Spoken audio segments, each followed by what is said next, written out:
वही करा रही हूं जहां से क्वेश्चन आएगा। तो सबसे पहले आता है कि केमिकल रिएक्शन होती क्या है। जब भी केमिकल चेंज आता है उसी को बोला जाता है कि केमिकल रिएक्शन हुई है। केमिकल चेंज क्या होता है? केमिकल चेंज में जब भी आपके पास आएगा कि आप कब कब कह सकते हो कि केमिकल रिएक्शन हुई है नहीं हुई है, तो उसके लिए क्या होता है, या तो टेम्परेचर में चेंज हुआ होता है, और स्टेट चेंज हुआ होता है, और कलर चेंज होता है, और गैस रिलीज हुई होती है। यही चीज है। इसके बाद जो इंपॉर्टेंट है दैट इज योर बैलेंसिंग। यहां से आपको क्वेश्चन मिलेगा ही मिलेगा, एक या दो क्वेश्चन मिलेंगे ही मिलेंगे। अब बैलेंसिंग हम करते क्यों है?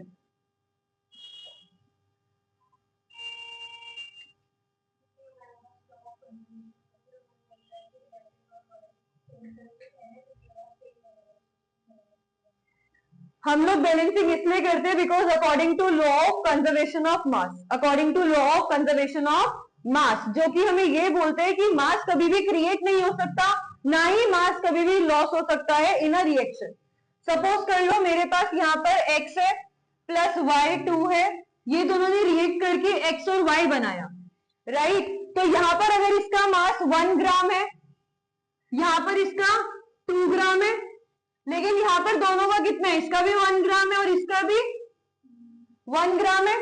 अगर मास के बेसिस पे याद नहीं होगा तो आप एटम देख सकते हो। यहां पर x के कितने एटम है? 1, यहां पर y के 2, और यहां पर x और y दोनों के 1। तो बैलेंसिंग हमें इसलिए करनी होती है due to law of conservation of mass. Balancing हम क्यों करते हैं? Law of conservation of mass की वजह से, क्योंकि law of conservation of mass हमें कहते हैं कि अगर कभी भी केमिकल रिएक्शन हो रही है तो मास जो रिएक्टेंट का है वो इक्वल होगा मास प्रोडक्ट का। मतलब प्रोडक्ट का मास हमेशा किसके मास के इक्वल होना चाहिए? रिएक्टेंट के। अगर इक्वल नहीं है तो हमें क्या करनी पड़ेगी? बैलेंसिंग करनी पड़ेगी। अब जब पेपर में बैलेंसिंग आती है तो आप लोग हमेशा कंफ्यूज होगे ही होगे। क्यों? आप रेंडमली बैलेंसिंग करना स्टार्ट करते हो। सपोज कर लो यहां पर अगर मेरे पास है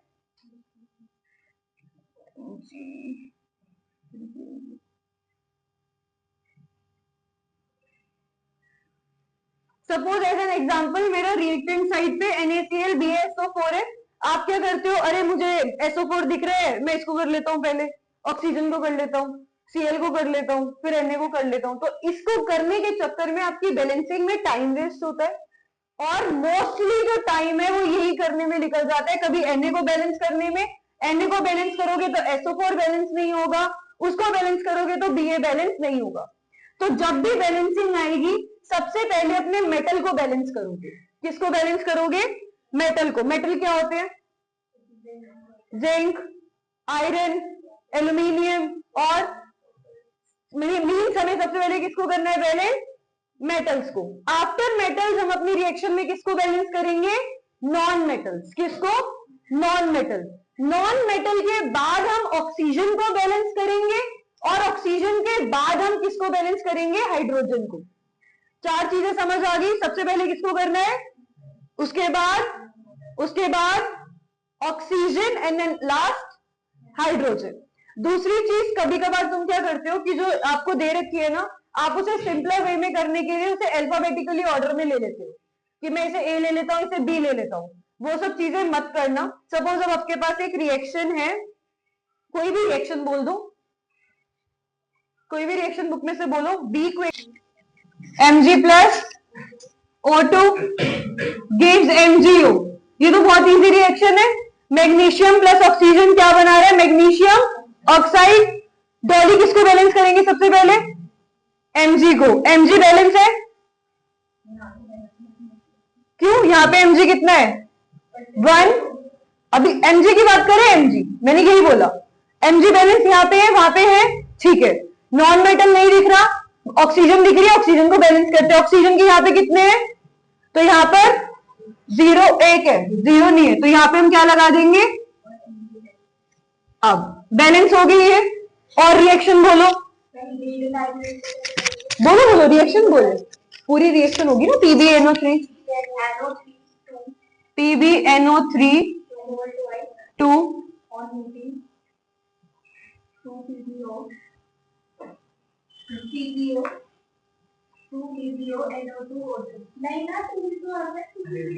बैलेंसिंग तो सिखाएंगी ना, 2 2 2 नहीं, PbO प्लस NO2 और O2। बताओ इसमें मेटल क्या है? पीबी। पीबी का नाम क्या है? लीड नहीं, लेड। पीबी। अब पीबी यहाँ पे कितने हैं? यहाँ पे छोड़ देते हैं, आगे बढ़ते हैं। After metal we have non metal. Non metal कौन है? नाइट्रोजन। नाइट्रोजन यहाँ पे कितनी है? 2।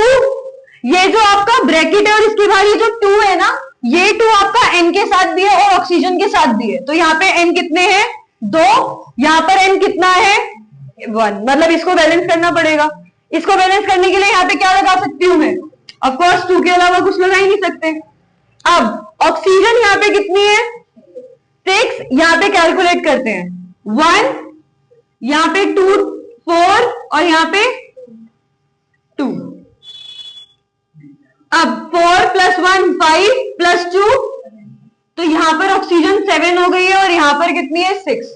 अब 1 तो हम लगाएंगे नहीं, राइट? हमेशा 2 के उसमें ही चलते हैं। तो अब बताओ इधर क्या होगा, क्या कर सकते हैं? और इसको अगर 2 ले ले,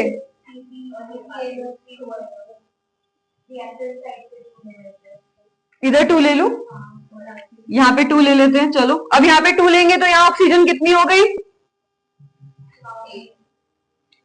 3 2 जा 6 और 2 12 मल्टीप्लाई होता है, तो 6 2 जा। अब यहाँ पर ऑक्सीजन कितनी हो गई हमारी? 12 हो गई। अब यहाँ पे 7 है, इसको 12 बनाने के लिए क्या करेंगे?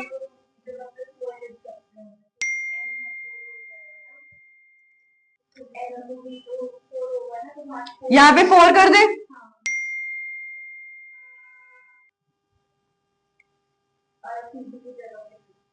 अब ऑक्सीजन देखते हैं पहले कि हमारी ऑक्सीजन हुई है या नहीं हुई है। ऑक्सीजन कितनी होगी? 4 2 जा 8 + 1 9 + 2 अभी भी 11 है। अब दूसरी चीज ऑक्सीजन 11 है, ऑफकोर्स इसमें ये तो बोलोगे नहीं कि +1 कर दे। अगर हम देखें यहाँ पर पीबी भी हमारा क्या है? 2 है और यहाँ पर हमारा पीबी नहीं है, तो यहाँ पर कर दे। तो अभी यहाँ पे ऑक्सीजन कितनी हो जाएगी? 2 8 + 2 10 10 + 2, तो हो गया हमारा बैलेंस है नहीं? क्रॉस चेक करते हैं। मेटल यहाँ पर पीबी कितने हैं? लेड 2, यहाँ पे नॉन मेटल नाइट्रोजन 4, यहाँ पे मल्टीप्लाई होगा ऑक्सीजन 3 2 जा 6 6 2 जा 12, यहाँ पे 12, मतलब ये बैलेंस हो गया। यहां तक कोई डाउट? ऑफ कोर्स रफ में करना होगा, 1 मार्कर में आने के चांसेस बहुत ज्यादा है। नाउ अब मैं क्वेश्चन दे रही हूं, तो take your pencil and your notebook और क्वेश्चन बहुत ध्यान से करना। एक क्वेश्चन कल मिलेगा ही मिलेगा इसमें से। बताओ इसमें बैलेंसिंग में कहां लिखना है? क्या कहां पे क्या लगाऊं? इससे ऊपर वाला Na2, यहां 2 लगा दो। और पक्का Na कितने हो गए? यहाँ पे 2 हो गए, ठीक है। जिंक 1 है, ऑक्सीजन 2 है और हाइड्रोजन 2 है, ठीक है। इसमें 3 कहां पे लगाऊं? Fe के आगे 3 लगा देते हैं आगे, और H2O के आगे यहाँ पे 4, और यहाँ पे 4 लगेगा। और सबकी यही है, किससे नहीं हुई? इन्होंने पहले किसको बैलेंस करते हैं हम? पहले हमेशा मेटल, तो आयरन को बैलेंस करा। आयरन यहाँ पे कितने हैं? तो यहाँ पे क्या लगा देंगे बिना सोचे समझे। उसके बाद नॉन मेटल दिख रहे? नहीं, तो किसको करेंगे? Oxygen. After oxygen hydrogen. Oxygen यहाँ पे कितना है? 1, यहाँ पे कितने हैं? 4, तो यहाँ पे 2 तो लगा नहीं सकते, तो डायरेक्ट क्या लगा दिया? 4। ऑक्सीजन 4 हो गए। आफ्टर बैलेंसिंग ऑक्सीजन किसको बैलेंस करेंगे? हाइड्रोजन। यहाँ पे हाइड्रोजन कितने हैं? 8, सॉरी 2 थे, यहाँ पे कितने हैं? यहाँ पे 8 हो गए ना 4 लगाने के बाद। ऑक्सीजन को बैलेंस करा तो 4 लग गया, तो यहाँ पर हाइड्रोजन कितने हो जाएंगे? 8। यहाँ पर 8 बनाने के लिए क्या लगा दिया? 4। अब आते हैं टाइप्स ऑफ केमिकल रिएक्शन, जिसमें आपकी सबसे पहली जो केमिकल रिएक्शन होती है वो होती है कॉम्बिनेशन रिएक्शन। कैसी रिएक्शन होती है? Combination reaction. जब शाम को आओगे, जितना मैं करवा रही हूं ना उससे रिलेटेड मैं क्वेश्चन देने वाली हूं, और मैं तब ये नहीं सुनूंगी कि हमें नहीं आता, क्योंकि क्वेश्चन क्या करेगा, आपको 4 केमिकल रिएक्शन दे देगा और नीचे बोलेंगे आइडेंटिफाई किसमें सेम टाइप की केमिकल रिएक्शन हो रही है। आइडेंटिफाई किसमें सेम टाइप की केमिकल रिएक्शन हो रही है। तो सबसे पहली केमिकल रिएक्शन जो हमारे पास आती है that is your combination reaction. कौन सी रिएक्शन होती है? Combination reaction. कॉम्बिनेशन रिएक्शन में एक से ज्यादा या दो से ज्यादा रिएक्टेंट आपस में कंबाइन होकर प्रोडक्ट बनाते हैं। रिएक्टेंट आपस में कंबाइन होकर प्रोडक्ट बनाते हैं, उसको बोलते हैं कॉम्बिनेशन रिएक्शन। उसके अलावा आपके पास 2 रिएक्शन और ध्यान में रखना, एक्सोथर्मिक और एंडोथर्मिक। अगर रिएक्शन के साथ जो आपका प्रोडक्ट बना है उस प्रोडक्ट के साथ अगर हीट रिलीज हो रही है तो वो कौन सी रिएक्शन होगी? एक्सोथर्मिक। कौन सी रिएक्शन? एक्सोथर्मिक। और अगर हीट रिलीज नहीं हो रही इट विल बी एंडोथर्मिक। अब इसमें 2 रिएक्शंस है जो बहुत ज्यादा इंपॉर्टेंट है। पहली आपकी आती है क्विकलाइम की। जब हमने क्विकलाइम को वाटर के साथ कंबाइन कराया तो ऑफकोर्स ये कॉम्बिनेशन रिएक्शन हो गई। क्यों? दोनों रिएक्टेंट आपस में क्या कर रहे हैं? कंबाइन करके क्या बनाया उन्होंने? प्रोडक्ट। प्रोडक्ट क्या बना हमारा? कैल्शियम हाइड्रोक्साइड, जिसे हम क्या बोलते हैं? Slaked lime. अब क्वेश्चन आपका ये भी आ सकता है, X is used for white washing, give the chemical formula of X, also give the chemical equation when it reacts with water। बन गया क्वेश्चन। बट अगर आपको ये पता ही नहीं होगा कि वो कहां यूज हो रहा है तो you don't know what X is. ठीक है, और ये इंपॉर्टेंट है, ये तुमने अपने प्री बोर्ड में भी देखी होगी। ये हो गई CaCO3 हो गई, हीट हो गई, ये आती ही आती है। तो यहां पर आपका क्या हो जाएगा कि स्लेट लाइन को व्हाइट वॉशिंग में यूज करते हैं, शाइनी फिनिश देता है हमारी वॉल्स को। और ये रिएक्शन कैसी रिएक्शन है? Combination and exothermic. कॉम्बिनेशन क्योंकि दोनों ने आपस में कंबाइन होकर बनाया है प्रोडक्ट। एक्सोथर्मिक क्योंकि क्या रिलीज हुई है? हीट। यहां तक कोई doubt? After moving further we have another reaction जिसमें ये कैल्शियम का, ऐसी क्वेश्चन आपको मैंने एक टेस्ट में दिया था इफ यू रिमेंबर, कि आपके पास क्विक एक कंपाउंड है, जैसे मैं बता देती हूं आपको, a compound X is reacting with water forming a compound Y which is used for white washing, right? Which is used for white washing, full stop। उसके आगे लिखा होगा Y reacts with carbon dioxide and gives a compound Z। Identify X, Y and Z, give the chemical equations involved। बन गया 3 marker का question, और ये paper में आ रखा है यस और नो। ये टेस्ट में भी दिया था और ये दोनों उसमें इन्वॉल्व थी या नहीं थी?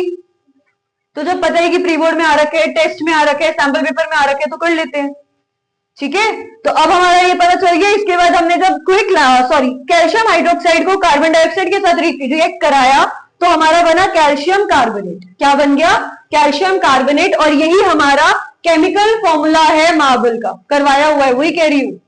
इंपॉर्टेंट है, जो सिर्फ इंपॉर्टेंट है ना डॉली, वही करवा रही हूं और बता भी रही हूं कि शाम को कैसे मैं क्वेश्चंस देने वाली हूं। ये केमिकल फॉर्मूला किसका है?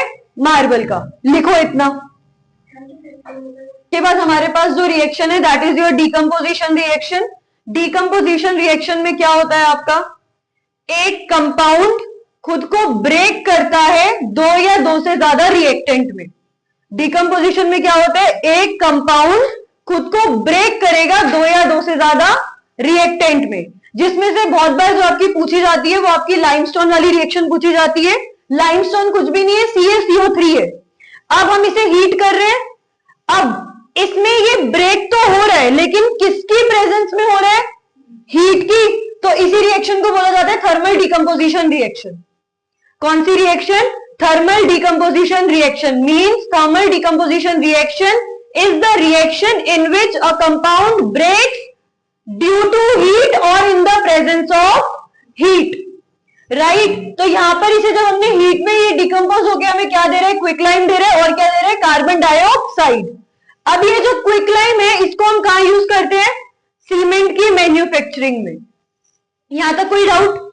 दूसरा, अब यहां पर हीट रिलीज नहीं हो रही, हीट क्या हो रही है? एब्जॉर्ब हो रही है। तो जब हीट एब्जॉर्ब होती है तो वो कौन सी रिएक्शन होती है? तो ये दो नाम आपको याद रखने ही रखने हैं कि थर्मल डिकम्पोजिशन है। दूसरी, सारी रिएक्शन में एक चीज पता होनी चाहिए कि अगर प्रोडक्ट के बाद हीट रिलीज हो रही है तो that is your exothermic, else it will be your endothermic. दूसरी रिएक्शन इसमें आती है हमारे पास AgCl, क्या बोलेंगे इसे? Silver chloride. सिल्वर क्लोराइड को जब हमने सनलाइट दी, अगेन यहां पर हीट थी, यहां पर क्या है? लाइट।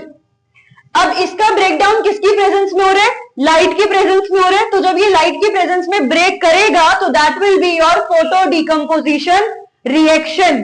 तो ये दोनों रिएक्शन क्या है? फोटो डिकम्पोजिशन रिएक्शन है, जिसमें इसने खुद को किसमें ब्रेक कर दिया? Silver plus chlorine. दूसरी हमारे पास आती है सिल्वर ब्रोमाइड। अब ये सनलाइट की प्रेजेंस में इसने भी खुद को कन्वर्ट कर दिया। दिस रिएक्शन सिल्वर ब्रोमाइड वाली, इसे हम कहां यूज करेंगे? ब्लैक व्हाइट फोटोग्राफी में यूज करेंगे। नेक्स्ट जो हमारे पास आती है that is your displacement reaction. इसके नाम में ही लिखे डिस्प्लेस। डिस्प्लेस मतलब किसी के घर में जाना, उसको हटाना और उसकी जगह ले लेना, यही होता है डिस्प्लेस, और कुछ तो नहीं होता। तो सपोज मैं रिएक्ट करवा रही हूं Fe को CuSO4 के साथ, तो ये हमारा रिएक्टिविटी सीरीज के बेसिस पे होता है। किसके बेसिस में होता है? रिएक्टिविटी सीरीज के बेसिस पे। जो ज्यादा स्ट्रॉन्ग होता है वो लेस रिएक्टिव को उसके कंपाउंड से क्या कर देता है? डिस्प्लेस कर देता है, उसकी जगह ले लेगा। इतना समझ आया डॉली? क्या बोला मैंने? हटा देगा। अब ऑफ कोर्स अगर वो उसकी जगह ले रहा है, there will be change in colour. तो यहां पर जो हमारी आयरन नेल होती है, आपने देखा होगा उसका कैसा सा कलर होता है पहले? In the beginning silver colour, लेकिन जब वो इधर जाएगा, इसको हटाएगा और इसकी जगह ले लेगा, तो क्या बन जाएगा? FeSO4 plus Cu। तो यहां पर हमें इसका ब्राउनिश कलर दिखने को मिलेगा। कैसा कलर दिखने को मिलेगा? ब्राउनिश। और CuSO4 का जो ब्लूइश कलर होगा वो फेड हो जाएगा। ब्लूइश कलर क्या हो जाएगा? फेड हो जाएगा। तो ये आपको याद रखना है, डिस्प्लेसमेंट रिएक्शन में जो हाईली रिएक्टिव एलिमेंट होगा वो आपके लेस रिएक्टिव को रिमूव कर देगा। लेकिन अगर क्या मैं इसकी रिएक्शन उल्टी करवाऊं, Cu को Fe के साथ कराऊं, क्या रिएक्शन पॉसिबल होगी? नहीं होगी।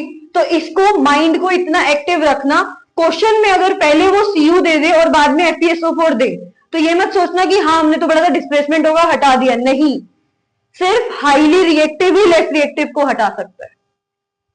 ठीक है। अब मैं यहां पर हूं, डॉली को ले लूं, डॉली को बोलूं पुश करे मुझे, will she be able to? Body weight के अकॉर्डिंग भी। बट मुझे बोलो कि उसे पुश करो तो मैं उसे उठा ही लूंगी इजीली, राइट। तो उस बेसिस पे भी देखना। अब ये नहीं बोलना कि उनका बॉडी वेट है, ठीक है, that depends upon their reactivity series. यहां तक कोई डाउट? डबल डिस्प्लेसमेंट में चेंज ऑफ आयंस भी बोल सकते हो। होगा क्या?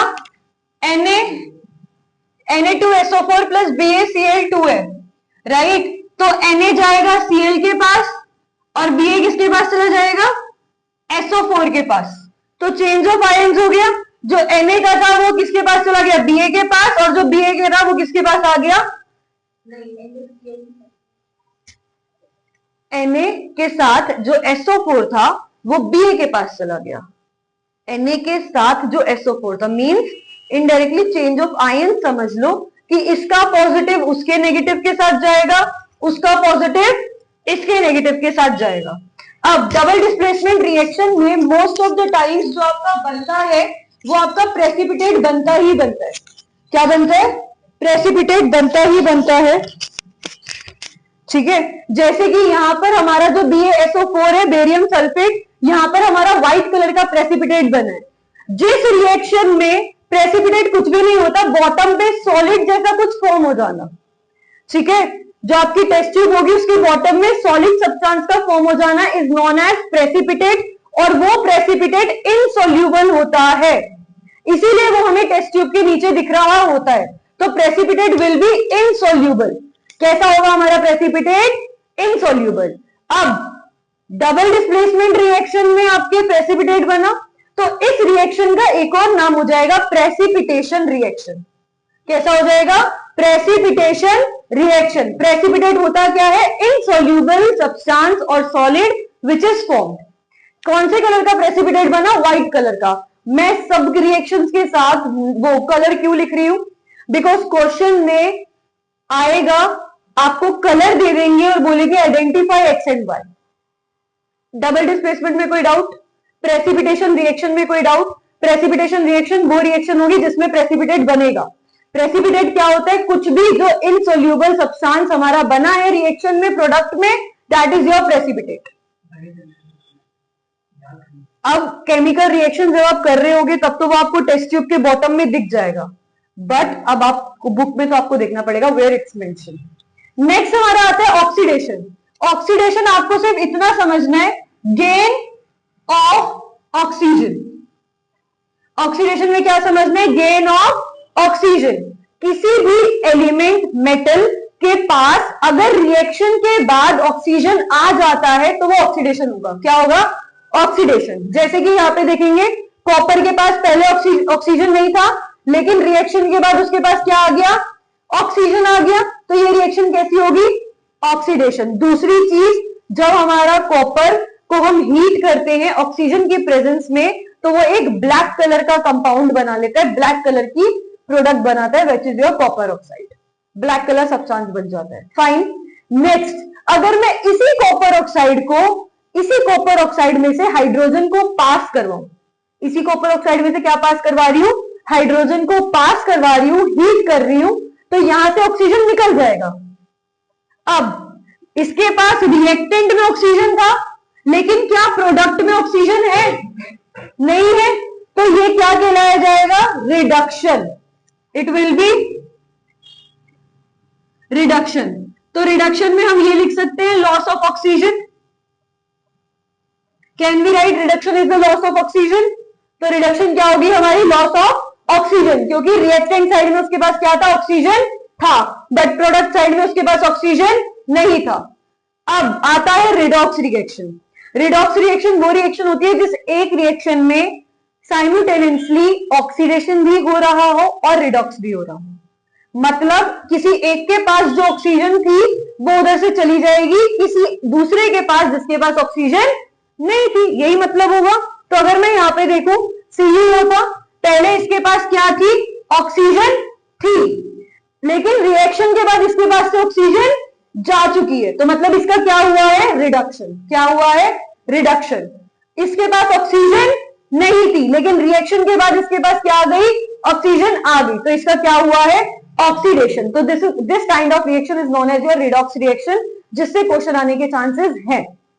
फाइन। आपको एमसीक्यू में भी दे दिया जाएगा रिएक्शंस और बोला जाएगा आइडेंटिफाई करो कौन सी रिडॉक्स है कौन सी नहीं है, और बोर्ड की फेवरेट ये वाली रिएक्शन है। ये आपने प्री बोर्ड में अगर नहीं देखी होगी तो पता नहीं, बट ये बहुत बार प्री बोर्ड हो गया, लाइक ये मान लो ये तो बहुत ही ज्यादा अच्छी है। अब इसमें बताओ किसका ऑक्सीडेशन हो रहा है, किसका रिडक्शन हो रहा है? सोच समझ के जिससे पूछूंगी सिर्फ वही बताएगा। आपको सिर्फ दो ही चीजें देखनी है, ऑक्सीडेशन में गेन ऑफ ऑक्सीजन, रिडक्शन में लॉस ऑफ हाइड्रोजन। जल्दी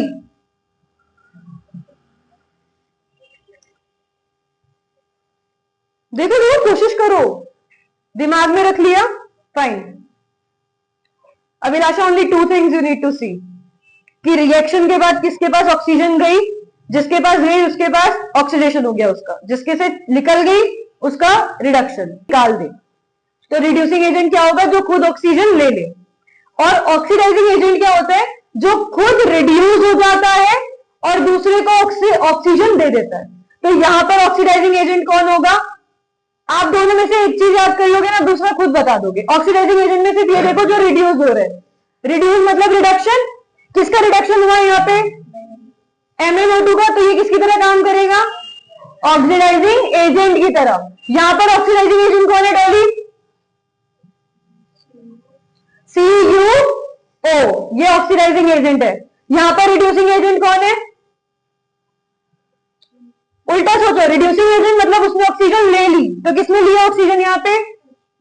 हाँ, तो ये आपका रिड्यूसिंग एजेंट है। यहां तक कोई डाउट? जितना आज कराया था इसमें से क्वेश्चन आएंगे, जो क्वेश्चन आएंगे वो इवन मैंने आगे दे भी दिए। कुछ डाउट है तो मुझसे अभी पूछ लो जल्दी।